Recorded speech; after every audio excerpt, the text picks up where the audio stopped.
මම මේ ජ්‍යොතිෂ්‍ය වේදිය පිළිබඳව දාපු පොඩි වීඩියෝ අතරින් බොහොමයක් දෙනා මගෙන් අහපු එක ප්‍රශ්නයක් තමයි මේ විවාහය පරක්කු වෙන්නත් එතකොට විවාහය කඩාකප්පල් වෙලා වෙන වෙන්නත් සිකුරු ග්‍රහයාගේ බලපෑමක් තියනවාද කියලා.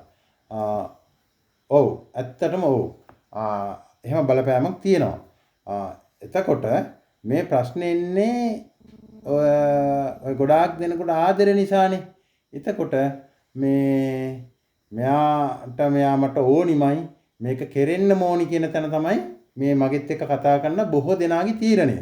එතකොට මේක වෙන්නම නම් අපි පොරොන්දම් ගලපද්දි බොහෝ දෙනෙක්ගේ ඔය 150 160 ඒ කියන්නේ ප්‍රතිශතය ගැලපෙන්නේ නැහැ. එතෙන්දී ගොඩාක් ජ්‍යොතිෂවිදින් ප්‍රකාශ කරනවා මේ විවාහය 100ට මෙච්චරයි මේ විවාහය ගැලපෙන්නේ නැහැ මේක අතාරින්න කියලා. එතකොට ඔක වැඩි හිටියෝ අතරට ගියාට පස්සේ ඔක කොහොමත් කරන්න දෙන්නේ නැහැ. ඒක තමයි ජ්‍යොතිෂ විද්‍යාවයි අපේ මිනිස්සු අතර සහ සම්බන්ධතාවය. ඒ නිසා ඇත්තට මේ දේ වැරදි. ඒ නිසා අපිට ඊට වැඩිය